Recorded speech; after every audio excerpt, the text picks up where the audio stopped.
Good morning, everybody. It's 420. Happy 420. April the 20th. 20th of April, 420.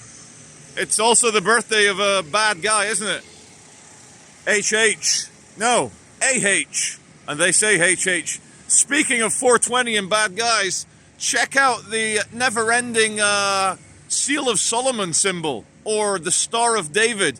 Everywhere. Hexagrams everywhere. We are filming in 4K. Leica Smooth. Leica Boss. So let's go into town. Hope you like this filter. Yeah, if that was my car, I'd also hide it in a little garage. Nice.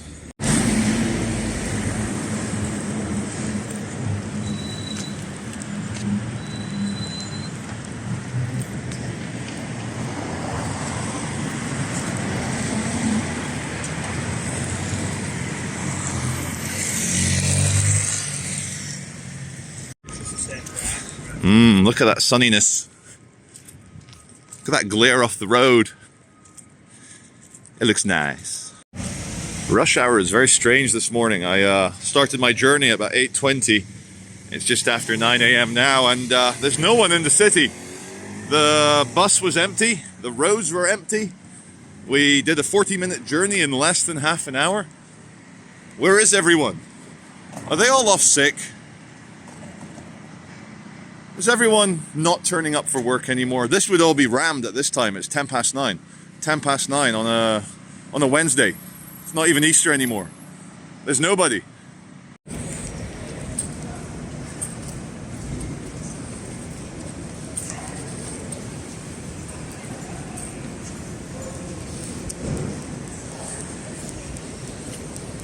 My lord, I am loving this light haze. It's 9:26 and 30 seconds. The Altrincham and Piccadilly trains are arriving, trams are arriving in 3 and 7 minutes respectively.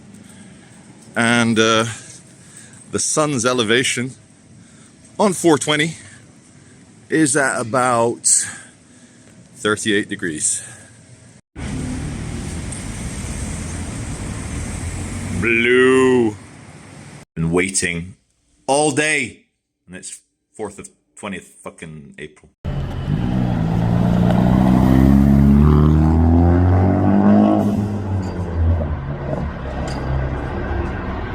Le reconnaissance bus number 1, free.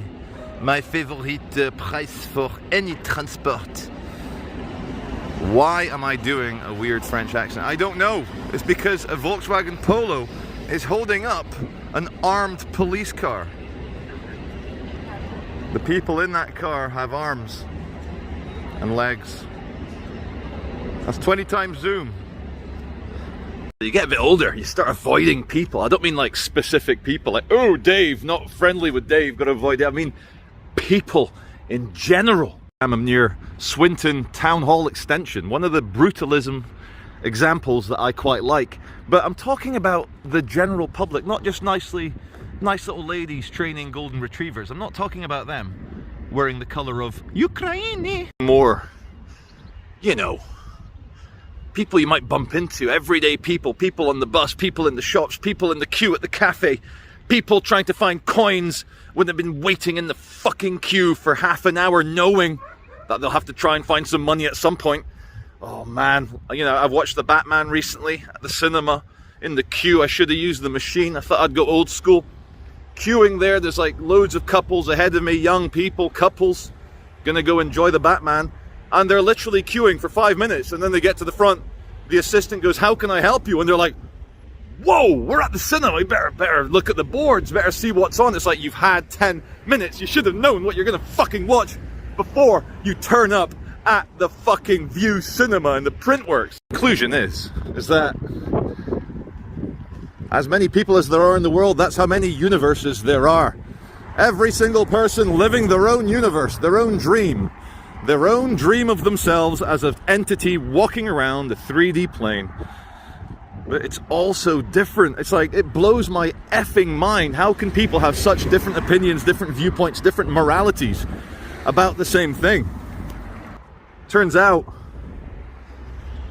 the vast majority of people are a lot closer to an average chimpanzee or gorilla in terms of cognitive function than they are to an Einstein or a Schopenhauer or a Camus or a Rousseau. Hoot!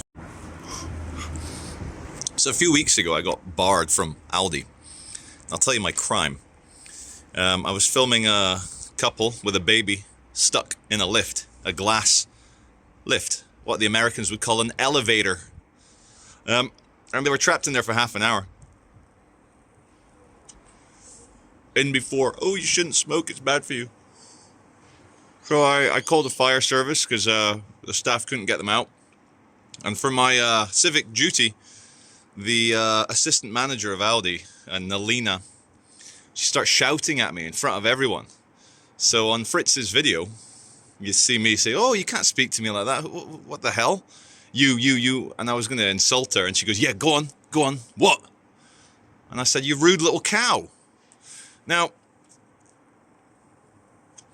I've lived in some funny places around the world. Or not to single any people out, but I know that posh people from the Indian subcontinent sometimes have a hard time speaking to their underlings or people they consider their lessers, and they end up speaking to them as if they're scum. You should see some of the documentaries I saw of rich people in the Indian subcontinent trying to start an airline, and the Flying the Wall documentary crew's following him around as he shouts at the pilots, he shouts at the cabin crew, he shouts at everyone, probably shouts at his accountant. And it got me thinking. My experiences in Aldi, you know, she got Fritz's video privatized, taken down, privacy complaint, I mean. And many times recently I've had people come up to me, and sometimes by phone. You've all watched my Salford gunwoman video and my detective interview, really friendly detective. Well, another female detective, that's a good name for a band, female detective. She phones me up and she's like, can I speak blah, blah, blah. And she's like, and then straight after the, can I speak to Charles Veitch? Her first question, why did you post it on YouTube in that exact tone? And I was just trying to have a cigarette. I was just trying to relax. I was like, what do you mean? Why did I post it on YouTube? She's like, why did you post it on YouTube? I was like, well, for the same reason I post any other video on YouTube. And she goes, and that is? And I was in a good mood. Usually at that stage, I'd say to someone, I don't like your tone. Why are you interrogating me? Or what's your problem? But I said to her, you know, I was trying to be polite. I said, well, I believe it's in the public interest, and I make my living off YouTube. And she's like, this can affect the trial. And I took a deep inhalation. And I said to her, whoa. I said to her, with all due respect, that's not my problem. And her tone changed.